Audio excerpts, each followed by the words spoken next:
নমস্কার। আজকে রাহু কেতুর ট্রানজিট নিয়ে ডিসকাশন করব। এই রাহু কেতুর ট্রানজিট আমি ইন্ডিভিজুয়াল আলোচনা কিন্তু আপনাদের অলরেডি মাসখানেক আগে করে দিয়েছিলাম। দীর্ঘ 18 মাস বাদে রাহু আপনার মীন রাশি ছেড়ে কুম্ভ রাশিতে প্রবেশ করেছে, আর কেতু কন্যা রাশি ছেড়ে সিংহ রাশিতে প্রবেশ করেছে। কেননা রাহু কেতুর গতি হচ্ছে বক্র গতি। এই আলোচনা আমি ইন্ডিভিজুয়াল আলোচনা করে 12 রাশির উপরেই রাহুর ট্রানজিট আলাদা করেছে কেতু। আজকে রাহু কেতুর একসাথে আমি ডিসকাশন করবো আলোচনাটা, যে এই রাহু কেতুর ট্রানজিটে এবং রাহু কেতুর দৃষ্টি বিনিময়ে কোন কোন রাশির জন্য কিরকম ভালো আর কোন কোন রাশির জন্য ভালো। আজকে বলবো মকর রাশি। মকর রাশির ক্ষেত্রে রাহু কেতুর এই ট্রানজিট আপনার জন্য কি রেজাল্ট নিয়ে আসছে। কেন আপনার 7.5 কিন্তু মুক্ত হয়ে গেছে, মকর রাশি 7.5 কিন্তু মুক্ত, এবং আপনার সেকেন্ড হাউসে রাহুর এই ট্রানজিট, আপনার সেকেন্ড হাউসে রাহুর ট্রানজিট এবং কন্যা রাশি থেকে বেরিয়ে আপনার যখন সিংহ রাশিতে হবে, তার জন্য কিন্তু আপনার ক্ষেত্রে পজিটিভ নেগেটিভ ইম্প্যাক্ট তৈরি করবে। এই যে ইন্ডিভিজুয়াল রাহু কেতুর ট্রানজিট, এটা কিন্তু আমি অলরেডি ডিসকাশন করেছি। আজকে রাহুর এই দৃষ্টিটা নিয়ে আমরা আপনাদের মেন আলোচনা। আমার রাহু যে পঞ্চম দৃষ্টি, সপ্তম দৃষ্টি, নবম দৃষ্টি আপনার জন্য কি এফেক্ট আনছে মকর রাশির ক্ষেত্রে, চলুন তো একটু ক্লিয়ার করে নিই। আপনার 18টা মাস কি রেজাল্ট দেবে আপনার জন্য। আপনার কেন এই যে সেকেন্ড হাউসে রাহুর ট্রানজিট, সেকেন্ড হাউসটা আমাদের কি বলে আত্মীয়র ঘর, সেকেন্ড হাউসটা হচ্ছে আমাদের কথা বলার ধরন, জিওবা, আর্থিক স্থান, এই জায়গাটা হচ্ছে সেকেন্ড হাউস। দ্বিতীয় রাহু গোচর কিন্তু আপনাকে মানে মিশ্রিত ফল দেয়, অর্থাৎ ভালো দেবে মন্দ দেবে। 18 মে রাহু এই ট্রানজিটে কতদিন থাকবে? 5 ডিসেম্বর 2026 পর্যন্ত এইখানে রাহু থাকবে একদম 18 মে। কেতুর ক্ষেত্রে সেই 18 মে যে ট্রানজিট হয়েছে সেটা থাকবে 5 ডিসেম্বর 2026 পর্যন্ত। রাহু কিন্তু আপনাকে হঠাৎ কোনো ব্যক্তির দ্বারা, মকর রাশির ক্ষেত্রে হঠাৎ কোনো ব্যক্তির দ্বারা আপনি লাভান্বিত হবেন, ধনলাভ হবে, প্রচুর অর্থ আসবে আপনার।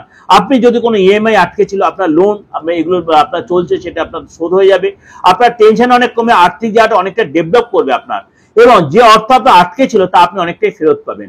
বাজে রিলেশন আসতে, বাজে খাবার বা আপনি ভুল খাবার, এগুলোকে আপনাকে অ্যাভয়েড করতে হবে।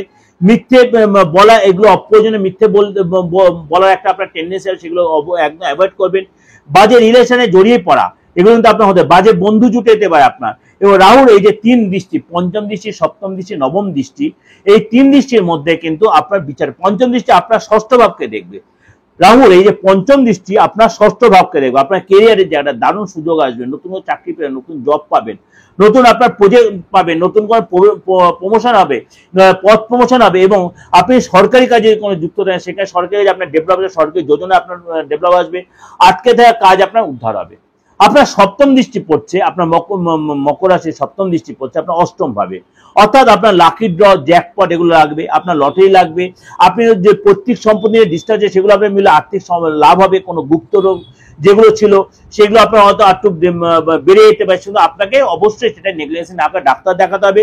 আপনি যখন কোনো মানে ইনফেকশন হবে সেগুলো আপনার একটু ডিস্টার্ব হতে হবে, আপনার গুপ্ত রোগগুলো বাড়তে পারে, আপনার ইনফেকশন দিয়ে কোনো প্রবলেম আসতে পারে, সুতরাং আপনাকে সেই জায়গাটিতে সতর্ক হতে হবে। নবম দৃষ্টি হচ্ছে আপনার কর্মস্থানে, অর্থাৎ দশম ভাবে, পদলাভ হবে, ধনলাভ হবে, পাওয়ার বাড়বে, আপনার সোশ্যাল মিডিয়া আপনার যথেষ্ট গুরুত্ব, যারা রাজনীতি তাদের সাকসেস পাবেন, আপনার যশ সম্মান এবং আপনার হেলথ নিয়ে আপনার সতর্ক থাকতে হবে। যশ সম্মান বাড়বে আপনার, কিন্তু হেলথ নিয়ে আপনার সতর্ক থাকতে হবে, বি কেয়ারফুল। আপনার কিন্তু হেলথ নিয়ে সতর্কতা, মকর রাশির লোকেরা আপনার কিন্তু অষ্টম ভাবে এই দৃষ্টি পড়ে, আপনার কিন্তু প্রতিকার অবশ্যই প্রয়োজন, আপনার কিন্তু প্রতিকার অবশ্যই প্রয়োজন মকর রাশির লোকেদের। সুতরাং আপনি এই সুযোগটা কাজে লাগানোর চেষ্টা, আগামী 18 মাস আপনার জন্য যথেষ্ট, মানে এটা কিন্তু রাহুর ট্রানজিট, আদার আরো যে 8টা গ্রোথ ট্রানজিট আছে, আরো যে 7টা গ্রোথ ট্রানজিট আছে, বা আরো ইউরেনাস, নেপচুন, প্লুটোর ট্রানজিট, সেগুলো কিন্তু এখানে এফেক্টেড হবে। তার জন্য কি করতে হবে? অবশ্যই আপনার মাসিক রাশিফল, সাপ্তাহিক রাশিফল, দৈনিক রাশিফলটা ফলো করতে হবে। কেউ কেউ বলছেন আপনার এই জায়গাটা কিছু কিছু মিলছে, হ্যাঁ মিলতে নাই পারে, এটা আমি ওভারঅল আপনার ডিসকাশন করছি।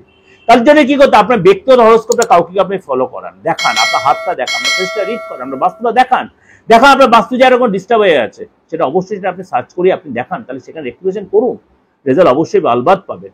যাই হোক, আপনাকে অনেকটা বোঝার জন্য বললাম, অবশ্যই আপনাদের ভালো লাগে, ভালো অবশ্যই লাইক করবেন, সাবস্ক্রাইব করবেন, অন করবেন, যতবার লোকের শেয়ার করবেন, আর যোগাযোগ করতে আমার বুকিং নেবে 8910 73325 9433960106। নমস্কার, ভালো থাকবেন।